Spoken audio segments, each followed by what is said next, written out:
yo mismo siento que todavía me falta tanto. Y mientras más creo que me acerco al Señor, siento que ahora hay más que recorrer todavía, porque es tan profundo. ¿Quién podría contener al Señor y toda la sabiduría que de Él emana? El conocimiento que está en Él. Tenemos solo una parte de Él en su palabra, pero en Él hay una plenitud tan grande que mientras más creemos que le conocemos, más puertas se van abriendo para que sigamos conociéndole. El título para este mensaje: Dios no quiere hacerte daño. Ese es el título. Dios no quiere hacerte daño.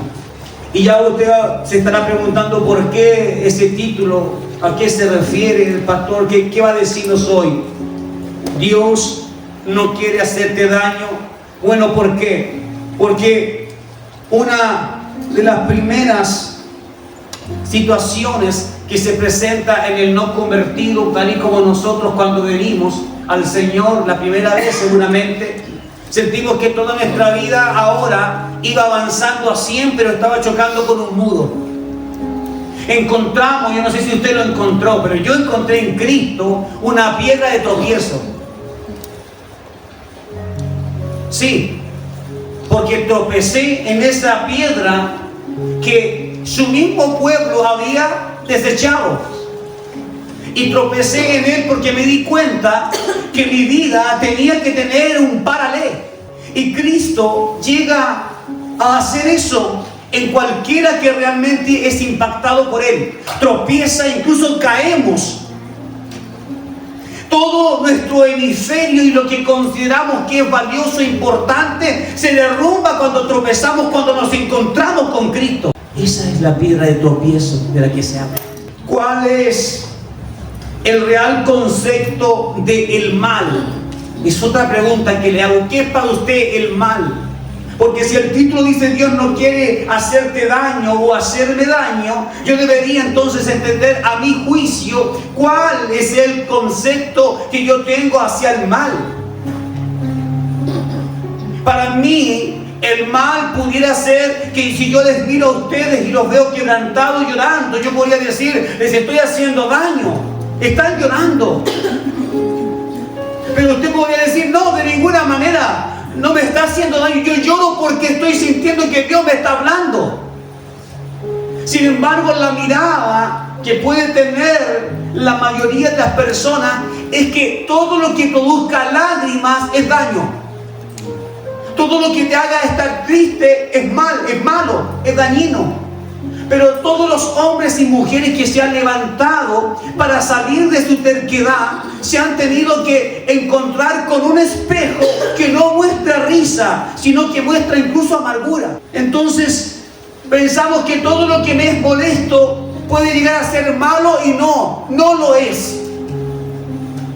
Para los judíos en la época, Cristo llegó a ser un dolor de cabeza, una molestia, alguien desagradable, así tal como usted lo escucha. Cristo llegó a ser alguien desagradable de escuchar, de ver, y causó conmoción en la época. Y al día de hoy, todavía cuando usted le predica a alguien de Cristo, se puede encontrar con esas caras amargadas que no quieren saber de Él. Porque los hijos e hijas son las que entienden de que cuando se me habla de Cristo, se me está hablando de un bien para mi vida. Pero los que no lo son, sienten que el que me está hablando viene a golpearme. Que cuando alguien me dice que en Cristo yo debo ser nueva criatura, entonces siento que me está golpeando con la palabra, porque yo no estoy dispuesto a dejar todas las cosas. De ahí que Cristo se puede transformar en una piedra. Quiero que ya vaya usted más o menos entendiendo el contexto de esta prédica. Todo lo que hace llorar se piensa que es malo, independiente de quién venga esto. Lo que vemos como un mal. Pero ¿es eso lo que Dios quiere para tu vida? ¿Usted cree que Dios quiere para su vida el mal? ¿Quiere hacerle daño? Yo pienso que ustedes van a decir fácilmente, no, Dios no creo que Dios quiera hacerme daño. Y están en lo correcto los que piensan así. Dios no quiere hacernos daño. Pero cuando todavía estamos corrompidos con la maldad, sí se siente como un daño lo que Dios me quiere quitar. ¿A dónde me está mandando? Lo que me está haciendo negarme, a lo que me está haciendo negarme. Que alguien me diga, hermano, usted está haciendo mal, lo que hace, hágalo bien, el Señor nos demanda esto. Se siente como mal, se siente como que me está golpeando. Sin embargo, cada palabra, por muy dura que parezca, lo que está buscando siempre es hacernos, ¿qué cosa? El bien, no el mal. ¿Cuántos de ustedes alguna vez pueden decir amén y se han ido a su casa medio complicados con la palabra? Diciendo, hoy día estuvo fuerte la cosa, me vine medio adolorido. No sé si tenga las mismas ganas para ir el próximo domingo a escuchar palabra. Porque todo lo que viene de Dios y nos confronta se siente fuerte, como un golpe. ¿Deberíamos tener miedo entonces de Dios, nosotros los hijos de Él? No, bajo ninguna circunstancia deberíamos tener miedo. ¿O deberíamos tener miedo a la ira de Dios? No. ¿Por qué podríamos vivir con el miedo a la ira de Dios si usted ya está en Cristo y si usted se está moviendo según la palabra, está obedeciendo al Señor? ¿Por qué debería tener miedo de la ira de Dios? Es una pregunta, iglesia. ¿Usted cree que debería tener miedo de la ira de Dios si está haciendo estas cosas? No. Exacto. Si estás haciendo todo tu esfuerzo y estás caminando en rectitud con el Señor, y aunque te caes, te arrepientes, pides perdón y sigues, ¿por qué deberías tener miedo a la ira de Dios? Yo no conozco todavía un padre que si su hijo le falla y luego va y le pide un pan, el padre le dice, no te puedo dar un pan. Creo que siempre, una madre, siempre estaremos dispuestos a hacerlo. Y quiero que me acompañe inmediatamente al libro de Romanos, en el capítulo 1 y en el verso 18. Romanos 1, espero andar bien con los tiempos, iglesia. Verso 18. Ya que estamos hablando de si deberíamos tener miedo, si Dios va a hacernos daño, el verso 18 dice esto: pero la ira de Dios se manifiesta ¿desde dónde? Desde el cielo, dice, contra toda iniquidad o impiedad y maldad de los hombres que refrenan la verdad con injusticia. ¿La ira de Dios existe entonces? Sí, existe. No podemos pensar que porque Dios es un Dios de amor, Él no tiene ira. Él tiene mucha ira. Y le aseguro que hay una ira que está contenida para los últimos días. Pero, ¿contra quiénes será soltada esta ira? ¿Contra los verdaderos hijos de Dios? No. No es contra los verdaderos hijos de Dios. Es contra aquellos que quizás dicen ser hijos de Dios, pero a la luz de la palabra no se parecen en nada a un hijo de Dios. Contra ellos. Y dice que esto se va a manifestar, verso 18, ¿cierto?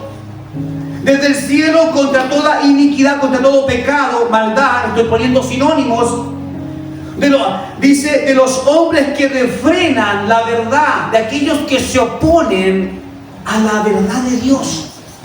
Ahora, ¿existe en este tiempo, en este siglo, personas que se oponen a la verdad de Dios? Amén. ¿Usted los ha encontrado en casa? ¿En su familia los ha encontrado? Entonces no es que yo y mi casa somos salvos. Cualquiera de su casa que se pare frente a Dios y su verdad y decida ir en contra y luchar con Él, no estará bien ante la mirada de Dios y la ira de Dios está sobre él o sobre ella. Pero es que mi abuelita va a la iglesia. Aunque vaya tu abuelita y tu abuelito y todos, la ira de Dios se va a manifestar frente a todos los que practican el pecado, la maldad, la iniquidad. Y nótese, practican, es decir, hay un ejercicio constante. No hay un arrepentimiento, un ejercicio. Es que yo lo hago y punto. En mi vida, yo sé lo que hago con mi vida. Contra ellos se va a manifestar. Y usted dice, pastor, es que yo también he pecado. Sí. Pero ¿cómo te sientes cuando pecas? ¿Ah? ¿Cómo te sientes, Anita, cuando pecas? Mal. Eso hace una diferencia tremenda entre aquel que, incluso estando dentro de la iglesia, no digo en Cristo, dentro de la iglesia peca y ni siquiera se siente mal por lo que hace. Esta palabra nos va a golpear, y nos va a golpear muy duro, muy fuerte, porque lo que Dios quiere es que tú realmente puedas mirar frente a tu espejo, frente a este espejo, si eres un hijo, una hija, si el amor de Dios está sobre ti y para ti, o si lo que se está conteniendo para ti es la ira de Dios. Si lo que se está conteniendo para mí es el amor de Dios, su misericordia o la ira. No podemos evitar traer a la memoria esta enseñanza que nos dice que habrá muchos predicadores, burladores, incluso gente que va a profetizar cosas, pero el Señor les va a decir: apartados de mí, hacedores de maldad, no los conozco. Por lo tanto, esto no es para una iglesia porque se esconde bajo un techo. No, es para los que realmente viven la palabra del Señor. Y cuando vamos al verso 19 de ahí de Romanos, dice: porque lo que de Dios puede ser conocido les es evidente, es decir, de parte de Dios les es evidente, pues Dios se los hizo evidente. Lo que está diciendo es que para conocer, usted que mujer, hombre, niño, joven, para usted entender lo que es el bien y es el mal, incluso sin las escrituras en su casa, usted ya lo sabe. Aquí no hay nadie que pueda decir: yo me confundo entre lo que es malo y lo que es bueno. Porque delante de Dios Él puso algo en su interior y en mi interior para que sea evidente, incluso de afuera, en el mundo. Cualquiera de ellos, por más que se diviertan mientras hacen lo malo, cuando usted les confronte con la palabra y les hable de parte del Señor, usted se va a dar cuenta que ahora ellos están agachando su cabeza, porque aunque parecían orgullosos y que nada les importara, dentro de ellos Dios dejó algo para que les indicara el bien y el mal. Así como entró por un hombre en Adán, esto traspasó a todas las generaciones.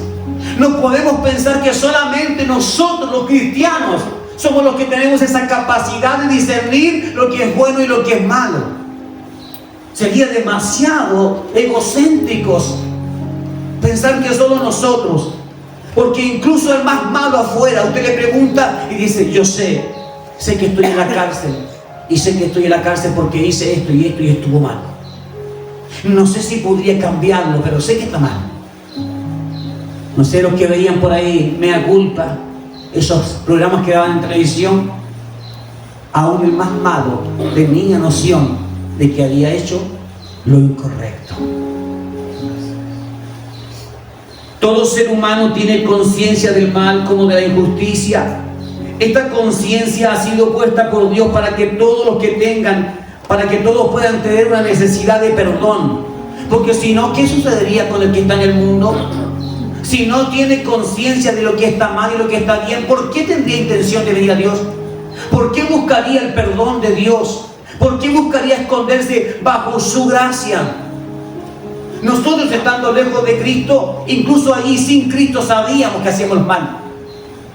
Sabíamos que algo no estaba obrando, funcionando bien en nuestro interior, y nos sentíamos mal por eso, incluso sin ser cristianos, creyentes, devotos. Pero aún así lo sabíamos. Entonces Dios permite que esta conciencia de que está mal o que está bien esté incluso en aquellos que a lo mejor en tu misma casa no practican tu misma fe, no siguen tus consejos. ¿Para qué? Para que ninguno de ellos pueda un día pararse frente al Señor y decirle: Señor, tú nunca me hiciste darme cuenta de lo que estaba mal y lo que estaba bien. ¿Pasará algún pecador por inocente delante del Señor aquel día? No. Pero ¿y si alguien dice: es que yo no iba a la iglesia? ¿Cómo voy a saber lo que estaba bien y lo que estaba mal? Y Dios dirá: no, yo puse en cada criatura la capacidad de darse cuenta hacia dónde estás remando. Amén. Veamos ahora libro de Juan, capítulo 3, en el verso 36 dice: el que cree en el Hijo, ¿qué tiene? Tiene vida eterna. Pero el que no cree o no obedece al Hijo no verá la vida, sino que la ira. ¡Wow! Estaba aquí entonces. Estaba entonces en la palabra de que la ira de Dios sí está sobre las personas que insisten en no creer en Cristo, en no obedecer a Cristo. Mira, el hecho de que hoy nosotros estemos aquí y entre nosotros pudiera haber alguno que dice: yo sigo sin querer a Cristo, sigo sin necesidad de amarlo incluso, y vengo porque me gusta la música, y vengo para llevar la fiesta en paz en la casa. Aunque esto esté sucediendo, seas tú o sea yo el que lo está haciendo con esa conciencia, veremos la ira de Dios. Sí o sí lo veremos. Y quiero que por favor comprenda lo que significa el verso 36. El que cree en el Hijo. ¿Crees en Cristo? ¿Crees que lo que Él nos manda hacer es lo correcto? Así es. Entonces, si lo haces, la ira de Dios no está sobre ti. Pero ¿crees en Cristo? Te pregunto por segunda vez. Y usted dice: creo en Cristo. Pero ¿haces lo que Él te manda hacer? No lo hago. La ira de Dios está sobre ti. Es así. Y es bíblico. Alguien te puede decir: ¿dónde sale eso de que Dios va a enojarse con uno, que Dios lo va a castigar? Está ahí. Está ahí, iglesia. Visible ante cualquiera que diga: quiero seguir a Cristo a la manera de Él. ¿Cuántos aquí de verdad quieren seguir a Cristo a la manera de Él? Porque eso hace toda la diferencia, ¿sabes, iglesia? Eso no es creer en Cristo. Creer en Cristo, incluso usted afuera se encuentra con personas que le van a decir: oye, yo también creo en Jesús. Creer en Cristo es obedecer cada término de sus consejos, de sus palabras, sin cuestionarlo. Es que no me parece justo. ¡Ey! No fue justo que Él fuera a la cruz. Y fue igual. ¿Encontraste algún párrafo en la Biblia donde Cristo dijera: yo no quiero ir a la cruz, ¿por qué me toca a mí? ¿Acaso yo he pecado, Padre? No. ¿Qué dice Isaías 50? Dice que Él enmudeció su boca. Como cordero fue llevado, ¿dónde?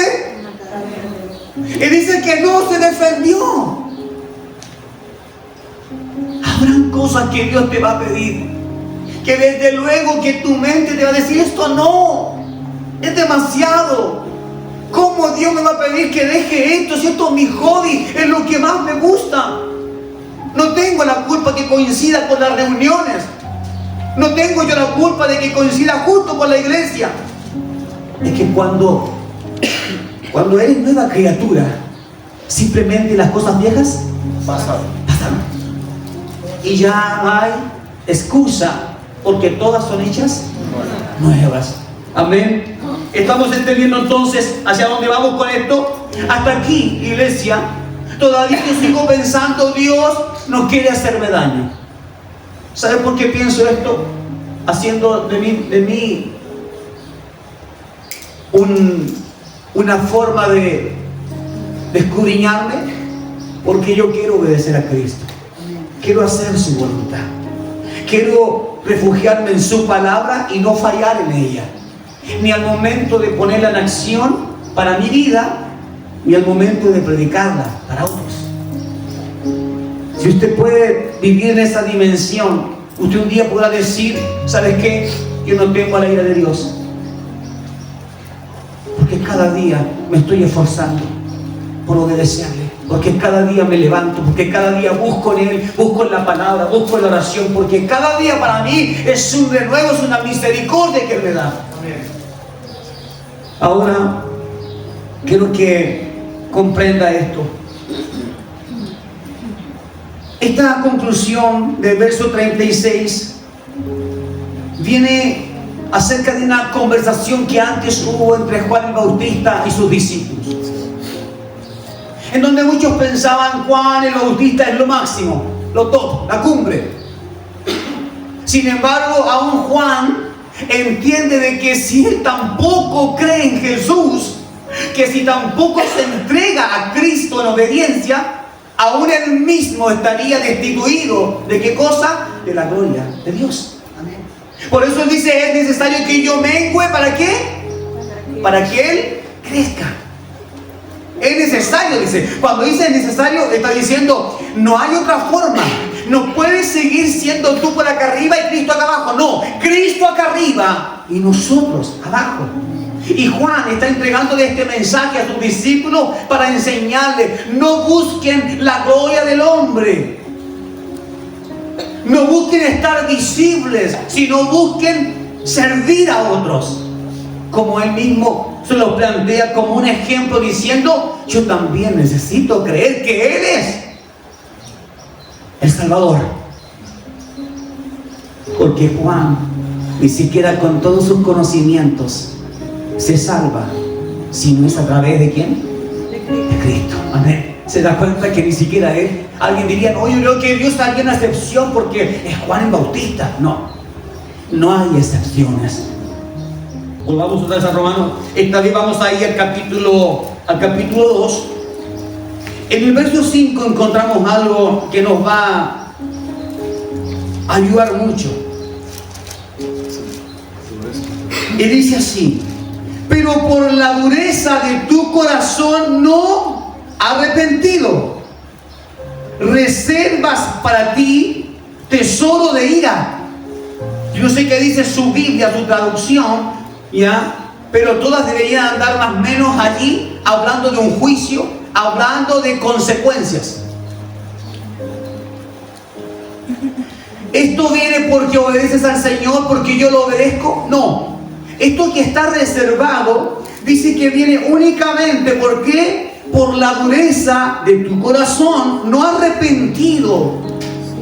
Hoy, quienes estamos aquí, ¿tenemos un corazón arrepentido? Porque si no lo tenemos, entonces estamos en dureza de corazón. Y aquí dice que por la dureza del corazón reservamos un tesoro, pero de ira, para el día de la ira y para la manifestación del justo juicio de Dios. Es decir, nadie, ninguno de nosotros podrá escapar del juicio de Dios. Si hacemos ¿qué cosa? Lo malo. Si endurecemos un corazón no arrepentido.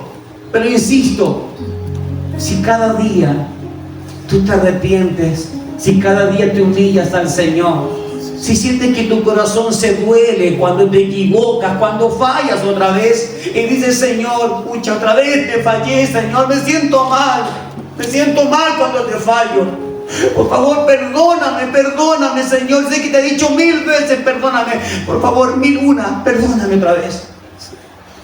Ese corazón no está buscando la ira de Dios, porque el requisito para la ira es la dureza de corazón. ¿Qué nos dijo el domingo anterior el Señor? Que si pedíamos a Él nos daría ¿qué cosa? ¿Un corazón? Un corazón nuevo. ¿Como el corazón de quién? De Cristo. Es decir, usted y yo, si nos presentamos un día delante del Señor con el mismo corazón, estamos en dificultades. Estamos en serios problemas. Tenemos que presentarnos con un corazón ya transformado, el corazón de Cristo nuestro Señor. Verso 6. ¿Quién recompensará a cada uno conforme a sus obras? Mira qué importante es esto. Las obras sí cuentan. Yo pensé que lo único que importaba es que si yo pensaba bien de Dios, eso sería suficiente. Que si yo creía que Jesús era el Señor, es suficiente. No, dice que también habrá una recompensa a cada uno conforme a sus obras, concediendo vida eterna a los que por la perseverancia en acciones dignas buscan gloria, honra e inmortalidad. Oye, ¿a esto a usted no le choca? Esta palabra de, entonces mis acciones sí son importantes, sí. Según esto, mis acciones son importantes. Es que yo amo a Dios en mi corazón. Sé que me porto mal, sé que hago cosas malas, pero yo en mi corazón, yo amo al Señor. Eso no vale. Estás condenado a la ira de Dios. Porque aquí lo que está diciéndonos este verso es que habrá recompensa según obras, es decir, según hechos, acciones que tengamos en nuestra vida, en nuestro caminar con Cristo. Habrán entonces consecuencias, y a unos concediendo vida eterna, es decir, hiciste bien, entra en el gozo de tu Señor. Y a los que por la perseverancia en acciones dignas buscan gloria, honra e inmortalidad, y retribuyendo con ira y furor a los que muestran oposición y no obedecen a la verdad. ¿Tú eres de los que te opones a Dios? ¿O luchas para obedecerlo, para agradarlo? ¿Eres de los que se opone a quienes te intentan convencer de que Cristo es la verdad, el camino y la vida? ¿O eres de los que siempre está cuestionando a Cristo, incluso cuestionando a aquel que te habla o a aquella mujer que te habla de Cristo y que te llega a aburrir? Hay una cantidad enorme de personas que no vienen más a las iglesias porque ya no quieren escuchar. Les aburre que el pastor les hable. Les aburre que cualquier hermano que se pare o hermana a predicar un mensaje, les aburre que se hable. Quieren solamente distracción, una pantalla gigante y todos danzando y todos bailando y con juego de luces parpadeando. Eso buscan. Y que me den el estilo de música que a mí me gusta.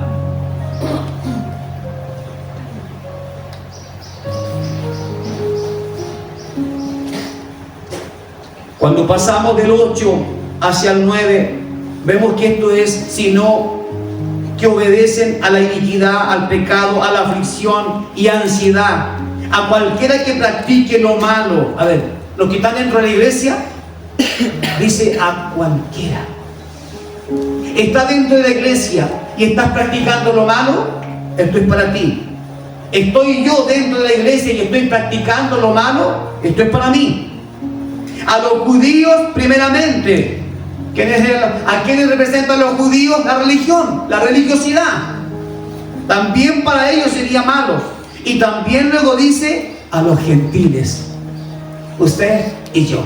El gentilicio, alcanzados de la misericordia, pero hoy ya no somos los mismos vasos. Me imagino que usted como vaso se considera que es distinta, que es distinto. Pero gloria, honra y paz a todo el que practique lo bueno, a los judíos primeramente y también a los gentiles. Es decir, a todos los que dejé afuera, siendo gentiles y judíos porque practican el mal, también dejaré adentro a los gentiles y judíos que practican el bien. Mira que es, cualquiera diría, entonces los judíos están todos fuera. No. Entonces los gentiles están todos fuera. No. Si un gentil se arrepiente y viene a Cristo, por supuesto que está adentro. Amén. ¿Cómo escaparemos? Una gran pregunta. Si alguien está complicado frente a Dios hoy en día, si tú analizas tu vida y dices, la verdad es que tengo tantas cosas escondidas, tengo tantas cosas ocultas todavía. Bueno, ¿cómo escaparemos entonces de la ira de Dios? Segunda de Samuel, en el capítulo 6, verso 7.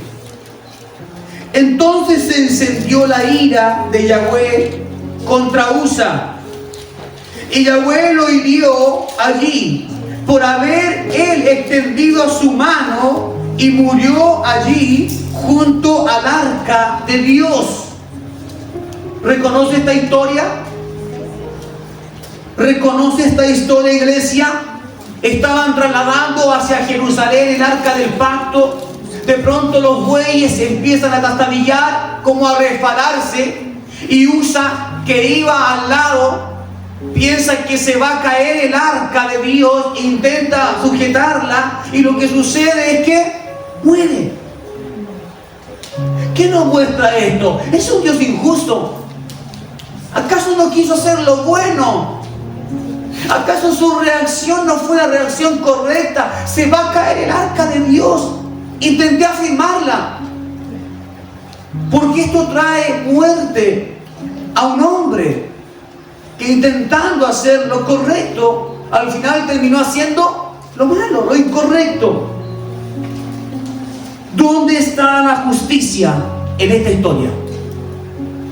Quiero que esta historia que estoy contando usted pueda anexarla a una vivencia propia, personal que usted tenga, en donde usted tenga un recuerdo, donde usted diga, yo siento que Dios obró mal conmigo porque tengo una memoria en donde hay una escena que yo quise hacer lo bueno y al final salí para atrás. Quise ayudar a alguien y ese alguien me pagó mal. Quise decirle algo a alguien en la iglesia y al final vino destrucción y juicio para mi vida. Y la vida de aquella persona, en vez de mejorar, empeoró. ¿Hay alguna historia que usted tenga en mente, que queriendo hacer algo que piensa en su mente que está correcto hacerlo, pero se dio cuenta que le trajo problemas? Eso es lo que pasó con Usa. Él pensó, es lo correcto, está bien que la afirme, que afirme esta arca, porque aquí mora la presencia de Dios. Entre que se caiga esa arca a que yo la afirme, la sujetaré. Ahora vamos a comprender este misterio. Tendríamos que preguntarnos, ¿qué llevó a este hombre llamado Usa a tocar el arca de Dios? Dios había dicho que solamente los levitas podían tocar el arca. Pero hay un tema de contexto cuando hablamos de qué es lo que es arca. Porque Usa era un levita, entonces cumplía con el requisito. Lo cumplía, era un levita. De hecho, ninguno que no fuera levita no podía ir marchando al lado del arca de Dios.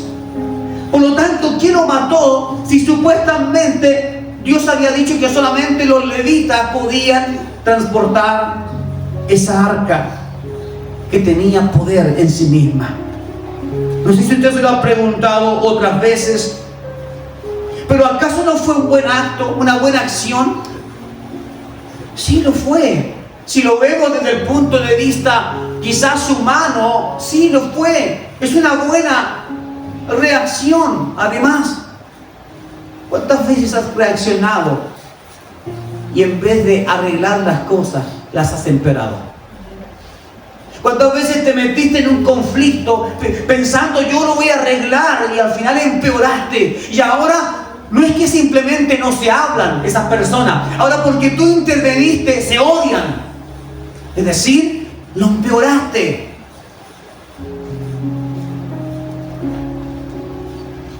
Usa es el reflejo de alguien que, aún siendo levita, no había estado atento a las instrucciones de Dios.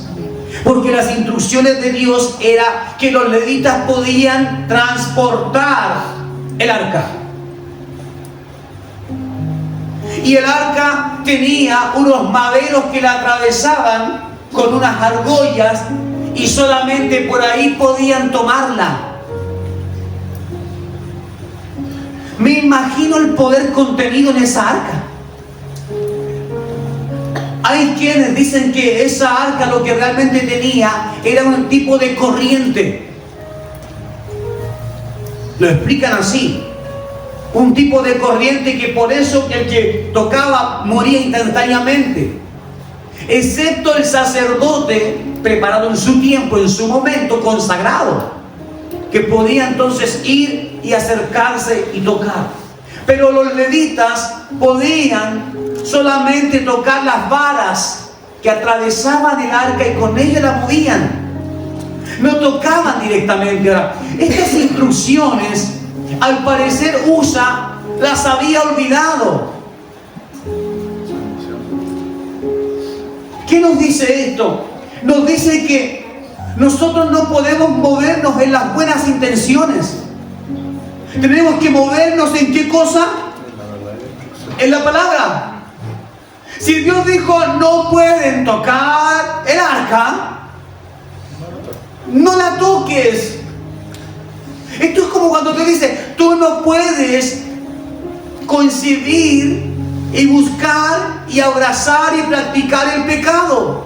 Y que alguien diga, pero si es un pecado chiquitito. Esto es como no entender las Escrituras. ¿Por qué Dios tendría que descender para decirte, cuando me refiero a pecado, me refiero a todo? Y si son mentiras piadosas, es un todo. Usa pensó que en ese caso tal vez Dios podría hacer una excepción. ¿Por qué? Porque la intención de él era buena en su mente. Pero ¿dónde falló? En su desobediencia. ¿Será que Dios necesita ayudantes? No. En ese contexto no. ¿Qué habrá pasado por la cabeza de este hombre de pensar, no, si yo no hago algo, va a quedar aquí, pero la escoba con todo esto, se va a caer el arca, se va a abrir y... O sea, ¿en qué momento dejó Usa de confiar en Dios? En que si Él es poderoso, tanto así como para que Él mismo anuncie, nadie puede acercarse, nadie puede tocar el arca. ¿Cómo ese Dios que tiene poder para eso no tendrá poder para equilibrar los bueyes? Y que ellos frenen, inmediatamente se paren y se estabilice la carga. Si Él tiene poder para ayudarte en tus tremendas tormentas que has tenido, ¿por qué no va a tener poder para controlar los animales? Normalmente cuando fallamos porque no conocemos las Escrituras. Este hombre tenía una buena intención, como muchos de nosotros hemos tenido buenas intenciones y hemos hecho al final más daño que arreglo. Porque esto no se debe mover en intenciones, sino en lo que Dios dice. Mire, hoy yo puedo tener la intención de que usted se vaya bendecido a casa. ¿Y sabe qué? Se me podría ocurrir algo. Venga para acá, hermana tanto, venga. ¿Sabe que Dios me revela esto? Voy a orar por usted. Y Dios nunca me lo reveló. Pero se ve bonito. Se ve lindo. Dios, que conoce las intenciones de mi corazón, va a tener un choque tremendo conmigo. Y yo le voy a decir, Señor, pero si la intención era motivar a la iglesia. Hermana, ¿qué le parece si el domingo que viene usted se hace la enferma? Para que yo ore por usted. Y entonces usted se muestra como que está sana. Y así la iglesia va a tener un aumento de fe. Y todos van a saltar y se van a alegrar. ¿Le parece? Pero es un pecado. No, no es un pecado porque hay una buena intención. Mentira. Es un pecado. Usa tenía quizás la mejor de las intenciones, como usted y yo cuando hemos fallado. Pero aún así, ni con mi mejor intención podemos esquivar lo que es la palabra de Dios, lo que ella dice. Lo que es justo, y lo que no podemos acomodarlo. Entonces, cuando estamos descifrando esto que muchos han dicho, yo encuentro que es injusto lo que le pasó a ese hombre. ¿Ha escuchado usted alguna vez a alguien decir, yo creo que fue injusto porque si ese hombre era un levita y su acción era buena, él quiso, Dios no debería? Y muchos han sacado de estas escrituras palabras para atacar a Dios, para decir, y ese es el Dios que tú quieres que yo siga. Un Dios que mata a un hombre porque lo fue a firmar más encima para ayudar. Es que cuando Dios dice esto no. Cuando Dios dice esto es pecado, es pecado. Es que mis intenciones eran buenas, pastor, y ¿sabe lo que me pasó? Me pasó esto, y las intenciones eran buenas. Hermano, ¿y en qué se metió usted? ¿Por qué se metió en eso usted? Es que yo quería ayudar, pero lo mandó Dios. Pastor, es que estoy viviendo consecuencias de algo que hice, tomé una mala decisión. Pero lo hice con buenas intenciones, pastor. De verdad, de veritas, buenas intenciones. Y ahora estoy, Señor, viviendo bajo tu ira, porque siento que hay consecuencias que me están aplastando. Pero mi intención era buena, Señor, era muy buena. Y Dios me va a decir, tus intenciones no me sirven. Lo que me sirve es que tú obedezcas a mi palabra. ¿Sabes? Cuando nosotros caminamos en Dios con estos cuidados, viendo la levadura como un contaminante, aunque sea así un poquito, no deja de ser levadura, sigue siendo levadura y sigue contaminando. Cuando caminamos con ese cuidado, Señor, no, esto yo no lo toco, esto no, pero ¿qué te va a pasar si nadie te va a ver? No, aunque nadie me vea, hay uno que lo ve todo. Amén. Así es. Cuando caminas en esa dimensión, iglesia, ¿sabes qué? El bien de Dios te seguirá. La bendición te seguirá. La ira no va detrás de ti. La ira va en contra de todo lo que practica la injusticia. Por lo tanto, si tú tienes pensado de que estás en Cristo y quieres terminar tu carrera en Cristo, como dicen las Escrituras, entonces no debes vivir día a día asustado por la ira de Dios. Debes vivir en la confianza de que Dios, Él es tu sustento. Él te cuida. Él es tu escudo, Él es tu amparo, Él es tu roca, es tu fortaleza, es tu castillo, es tu esperanza. Él es todo, Él es todo. ¿Por qué vivir asustado por lo que dice, por el que dirán? Es que, pastor, la presión de este mundo, miren cómo está Chile, cómo está el país, da lo mismo como está el país. Dios sacará y hará brotar aguas incluso de lo seco. Porque no estoy hablando de un hombre que tiene poder en esta tierra, estoy hablando de un Dios todopoderoso. Tienes que entender esto, iglesia. Las señales de Dios van a seguir a los que hacen la voluntad de Cristo, la voluntad del Padre. A ellos los seguirán. Y los demás que harán entonces tendrán que inventarse señales para seguir figurando, para seguir apareciendo visibles. Y usted lo puede ver en internet, está lleno de videos de gente haciendo estupideces que ni siquiera están en la palabra. ¿Y sus iglesias están vacías? No. ¿Cómo están? Llenas. Están llenas.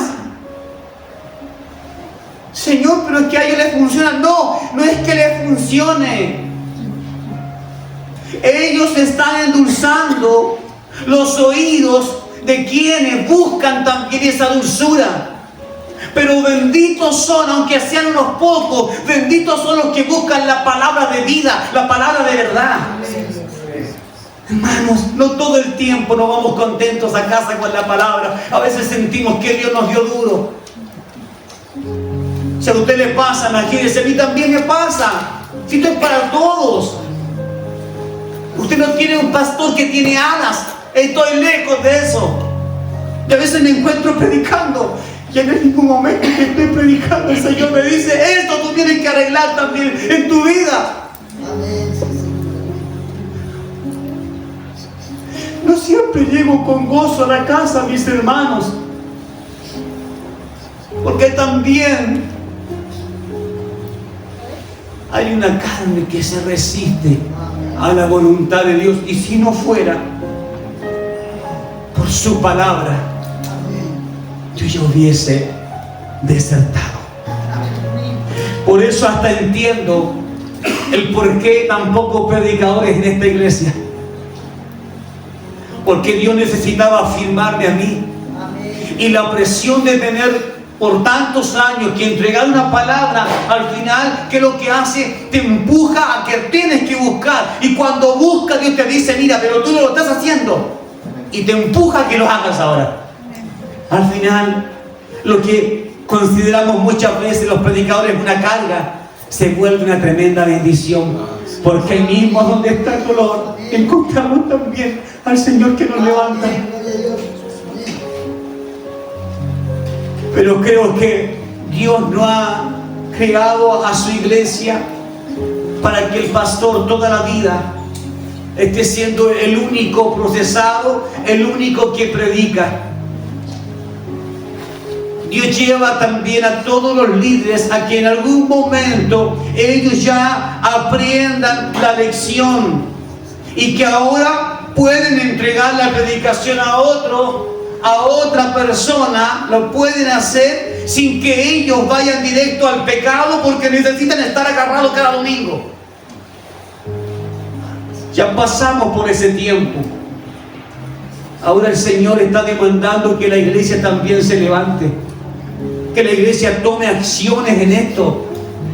¿Qué le dirás al Señor, iglesia? Pero Señor, si yo iba a la iglesia y en eso me serviste, sí, en eso iba a la iglesia. Dios lo que quiere es que tus labios proclamen el mensaje de Cristo, el mensaje de salvación. Dios lo que quiere es que tú puedas impregnar a otros. Ahora, la única diferencia sería que quizás tú no estás impregnado.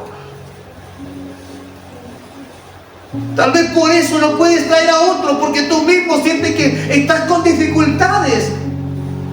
¿Cómo le hablo de fe a alguien si yo mismo no tengo fe? Y Dios dice: tiene todo en la vida un tiempo, pero no puedes pasarte todo ese tiempo sin aprender la lección. Vosotros ya debéis ser maduros, dice la palabra. Ya deberíais estar enseñando a otros. Las mujeres que tienen más edad deberían tener autoridad sobre las que son más jóvenes y disciplinarlas incluso. Porque tienen la experiencia. Porque tienen un recorrido de llanto, de dolor. Porque ya pasaron por la miseria. Los varones de Dios deberían todos ser, pero instrumentos en manos del Señor. Si tienen problemas con la iglesia, afuera entonces. Pero es que el día que te pares frente al Señor, no le digas: es que yo iba a la iglesia. Porque no será suficiente. Lo que basta para que entres al reino de los cielos no es solo que vengas a la iglesia, incluso que escuches la palabra, porque si escuchas la palabra y no eres hacedor de ella, es como si no lo hubieses escuchado. Lo que Dios espera es que también te involucres en los negocios de aquel a quien tú llamas Padre. Si lo llamas Padre, vas a cuidar de sus negocios, ¿o no? Sí, lo vas a hacer. Si tú tienes una empresa y tienes un hijo, lo que menos esperas es que tu hijo te está robando. No esperas eso. Esperas que él te ayude, que contribuya. Dios espera que tú contribuyas. Y sabes, esto es para los más jóvenes. Aquellos que dicen: pero es que yo soy muy joven todavía. No tengas en poco tu juventud. Porque ni siquiera vas a ser tú. Va a ser Dios en ti el día que te dispongas a obedecer.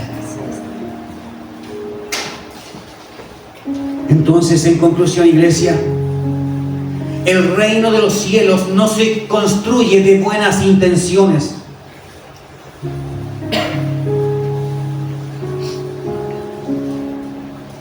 Usa no tuvo temor de las consecuencias antes advertidas, porque se les había dicho: el día que alguien toque el arca, morirá. El día que alguien tome de ese árbol, de ese fruto, ciertamente, que dijo Dios en un comienzo, morirá. Y tanto Eva como Adán comprobaron de que no murieron. Pero espiritualmente murieron. Tal vez Usa no entendió esto, porque estaba en la ley. Pero aún así, mira, esto no tiene justificación ni en la ley ni en el nuevo pacto, porque las ordenanzas son claras. Dios no anda con ambigüedades. Mira, sí puedes tocar el pecado, pero un poquito, pero no tanto. No, Dios dice: esto no lo tocarás. Y cuando habló del arca, que es su presencia, que es todo lo santo, dijo: no pueden tocar el arca. Pero este hombre sí era un levita, por eso estaba ahí al lado. Solo que debía haber sujetado desde las varas. Dios dio señales claves en esto: cómo tenían que ser construidas, de qué manera las varas para transportarlas, los anillos, de qué metal tenían que ser construidos. Si Dios lo hizo así, es porque el hombre, debido a su pecado, no podía entrar en contacto directo con Dios mismo. Por eso puso a Cristo ahora, porque nosotros directamente con Dios, el pecado, lo mínimo de pecado en nosotros nos mataría. Recuerda que hubo un hombre que le pidió ver a Dios, y Dios le dijo: no puedes ver mi rostro, o sea, te permitiré que veas mi espalda. Cuando vaya pasando, te voy a esconder en la peña, en la roca, y luego verás mi gloria. Pero no me pidas que esté frente a ti, eso te mataría. Tal vez Usa no comprendió que cuando Dios dice no, es no.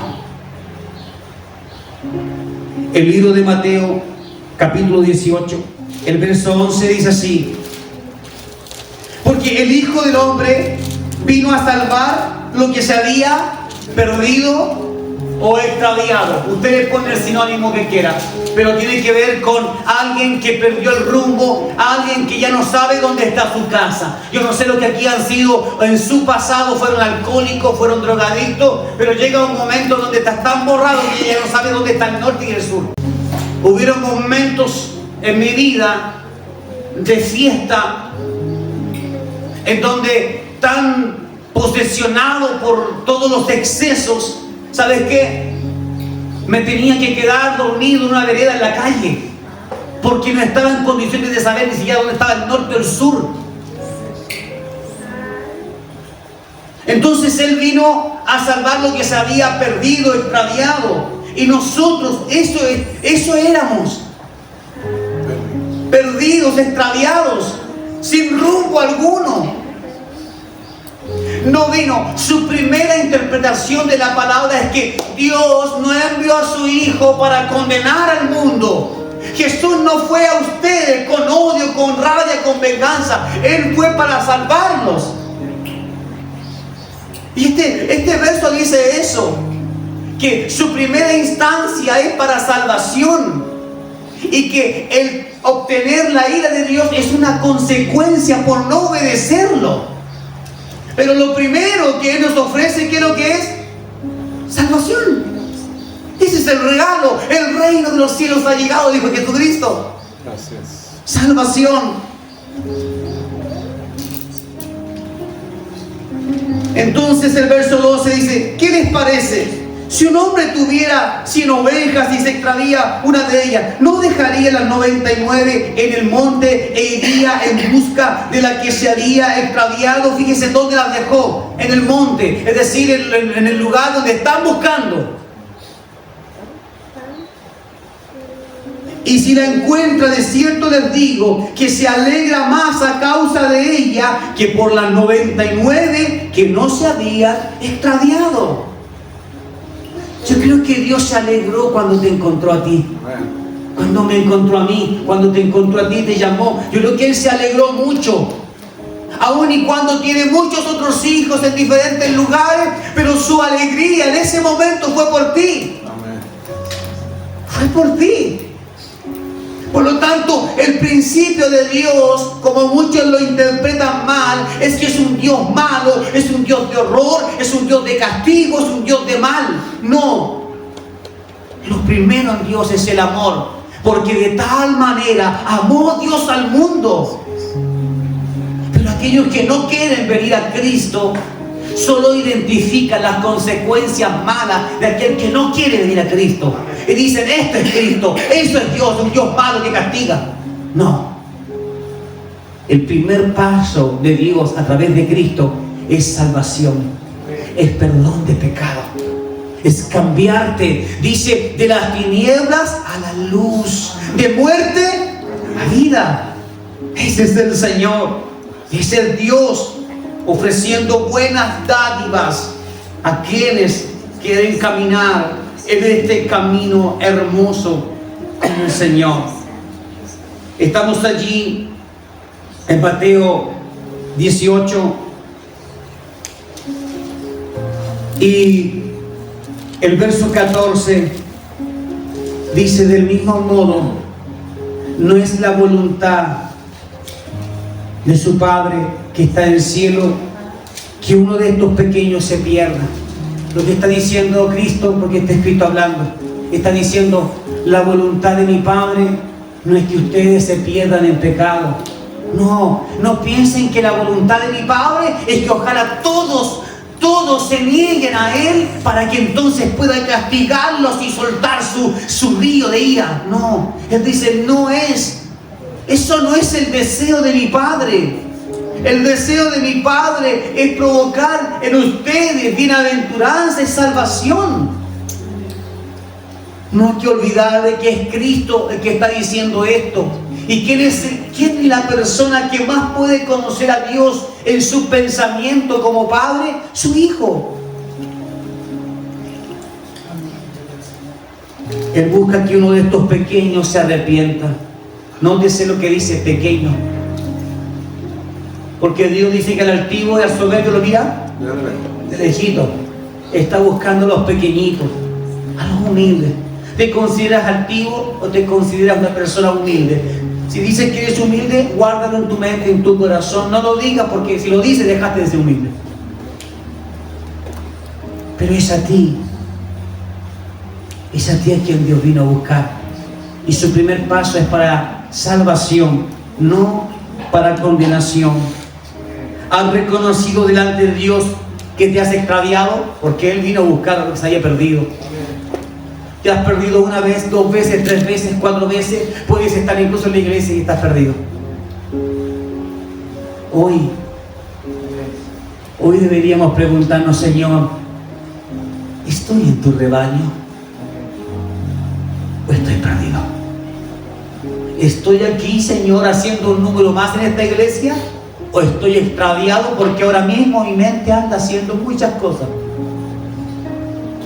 Si eso pasa contigo, necesitas con urgencia llamar al Señor, buscarlo. No es normal que viniendo a la iglesia tu mente se vaya a hacer otras cosas. No es normal que estando aquí estés pensando en tu trabajo, que estés pensando en qué vas a cocinar. No está bien, no es normal que estés pensando en un hobby, en un deporte, en la televisión, en lo que harás. No es normal, eso no está bien. Eso habla de que no hay un corazón todavía convertido. Un corazón convertido, ¿sabe qué es lo que hace? Está aquí en cuerpo, en mente, en alma, en todo. La palabra del domingo pasado decía que Dios nos anhela y celosamente, y que Él lo que busca es que nosotros le demos ¿qué cosa? El corazón, nuestra alma, nuestra mente, todo. Eso es lo que hace alguien que está convertido. Mis mejores momentos nunca los olvidaré. ¿Sabes qué, mi hermano? Cada palabra que entrega, da lo mismo que he predicado, pero cada palabra para mí era como si me estuvieran alimentando y yo muerto de hambre. Y Y de hecho muchas veces pasaba que me quebrantaba y caía al suelo, hermano, quebrantado porque sentía el peso de mi pecado. La palabra que para algunos era una palabra fuerte, el predicador demasiado fuerte, muy duro, sin embargo a mí me tenía todo ahí derramado delante del Señor. Y decía, es el mejor predicador que hay.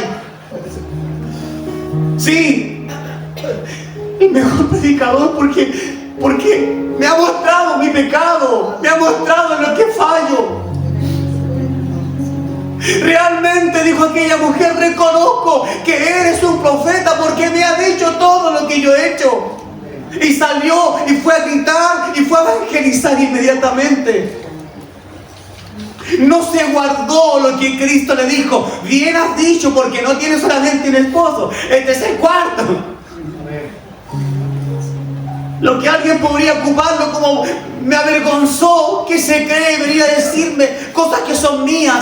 Esa mujer lo tomó y dijo, realmente Él viene de Dios, me dijo cosas que yo sé que están en mí.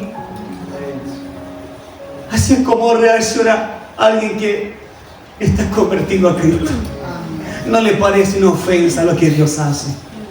Le parece que es como un bote inflable que te lanzan cuando estás en medio del mar y no te quedan fuerzas para seguir flotando. ¿Cuántas veces has estado así, sintiendo que ya no puedes flotar más? Dios es ese salvavidas que puso a Cristo su Hijo. Dios es ese que puso la palabra delante de ti para que comas en una buena mesa. Amén. Cristo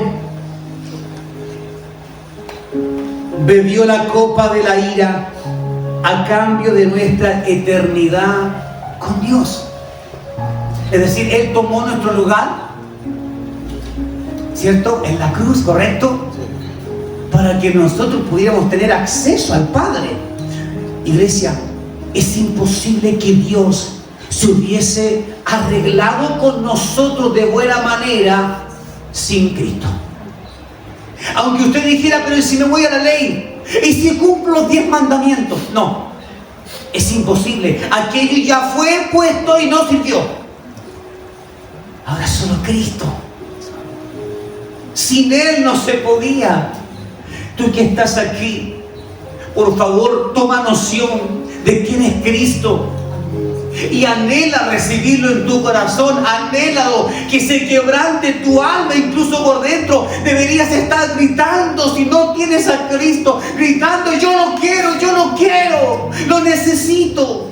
Lucas 22, verso 41.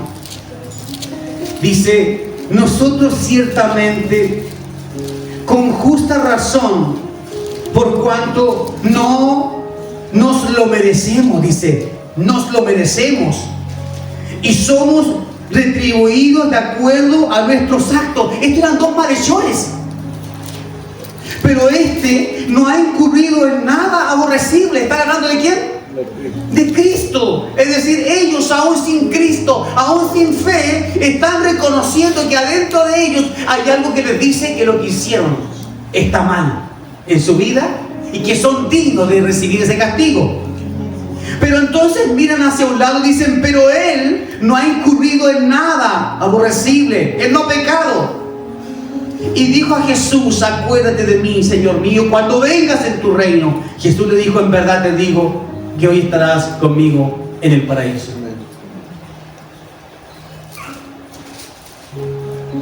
Iglesia, cuando eran como las 12 del día, verso 44, hubo tinieblas en toda la tierra hasta las 3 de la tarde. El sol se oscureció y el velo del templo se rasgó por la mitad. Entonces Jesús exclamó en alta voz, diciendo, Padre mío, en tus manos encomiendo mi espíritu. Y habiendo dicho esto, murió. Quiero que puedas llevar este último verso a la profundidad que tiene. Lo que tú y yo deberíamos haber bebido es la copa de ira. Todo lo que merecíamos por nuestro pecado, eso deberíamos nosotros haber recibido.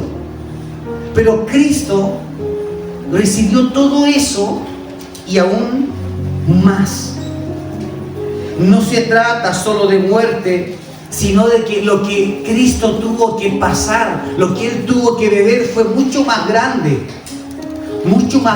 que lo que usted se imagina. De manera que el que no está en Cristo no puede ser una nueva criatura. Pastor, han pasado 5 años, sigo siendo el mismo. Llevo 3 años en la iglesia, sigo siendo el mismo. No eres una nueva criatura. ¿Falló Dios? No. Fallaste tú. Porque tomaste a Cristo para creer en Él, pero no para seguirlo. No te ocupaste en alimentar tu alma con palabras. No te ocupaste en buscarlo en oración.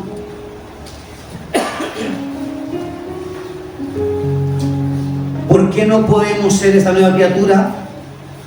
Porque cuando tú no eres, cuando yo no soy una nueva criatura y estoy frente a Dios, lo que Él mira, ¿sabes qué es lo que es? Nuestro pecado. Cuando tú no eres nueva criatura, cuando yo no soy nueva criatura, y si Dios me mira en ese momento, lo que Él ve es todo mi pecado. No lo ve en la cruz, no lo ve en Cristo, lo ve en mí.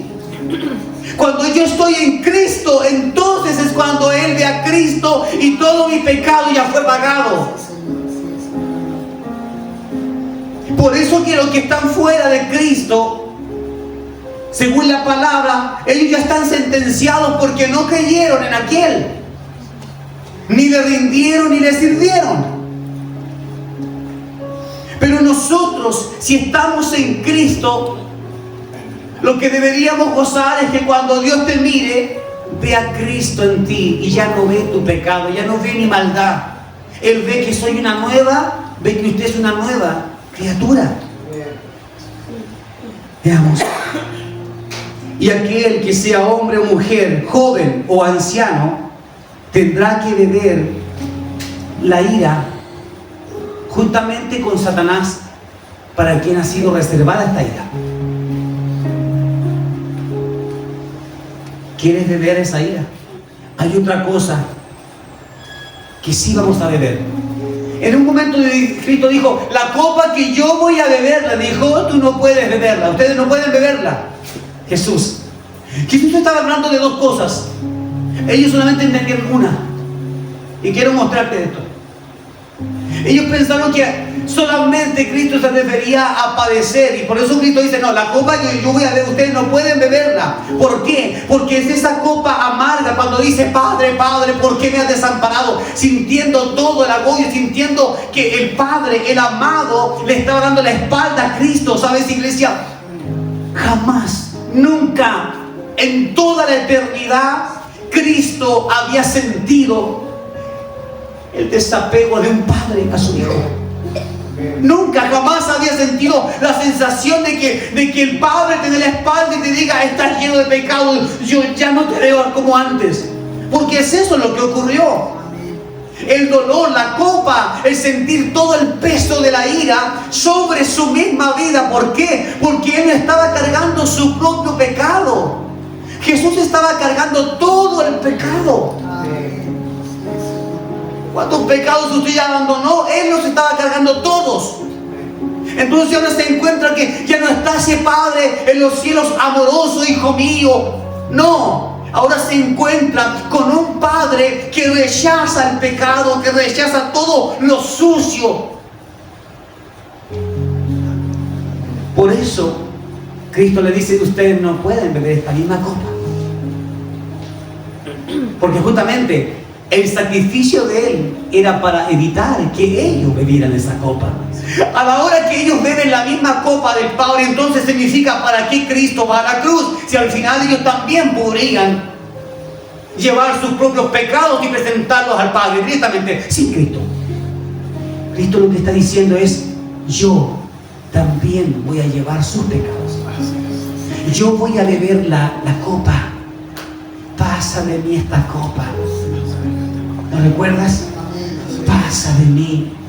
Dice que se alejó de ese lugar, más o menos a la distancia de un tiro de piedra, para orar.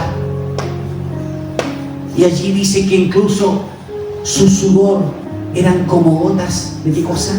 De sangre. Estaba sintiendo toda la presión de lo que estaba llevando, ya cargando en sí mismo.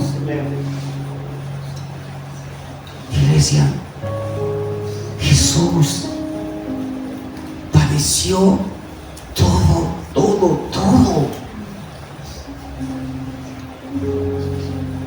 ¿Cuáles son tus pecados, los que no quieres abandonar? Los que más te cuestan. Él ya los llevó, los cargó. Él los cargó y los llevó a la cruz y los exhibió públicamente. Y luego les dice, pero sí, hay una copa que ustedes van a beber. Y se refería a tal copa, a la copa de las aflicciones que tenemos como cristianos, a los padecimientos que algunos van a tener, a que seremos despreciados también como Cristo lo fue. En ese extremo, sí, puede que muchos de nosotros hasta hayamos padecido más de alguna cosa de estas, pero jamás podríamos tomar el lugar de Dios en ese lugar. Y por último, iglesia, Primera de Tesalonicenses, capítulo 1, verso 10, dice: esperando del cielo a su Hijo, a Jesús, al que resucitó de entre los muertos, quien nos librará ¿de qué cosa? De la ira venidera. Y con esto estamos cerrando este mensaje. ¿Quién nos puede liberar de esa ira? Solo Jesucristo. Solo Jesús. Jesús tuvo que vivir el dolor de un hijo que siente que el padre lo ha desamparado. Si en algo hemos experimentado esta sensación y hemos sufrido, ha sido porque nosotros fallamos. Pero Cristo fue inocente y tomó nuestros pecados sin ser un pecador, para darnos una oportunidad de reconciliarnos con el Padre. Amén.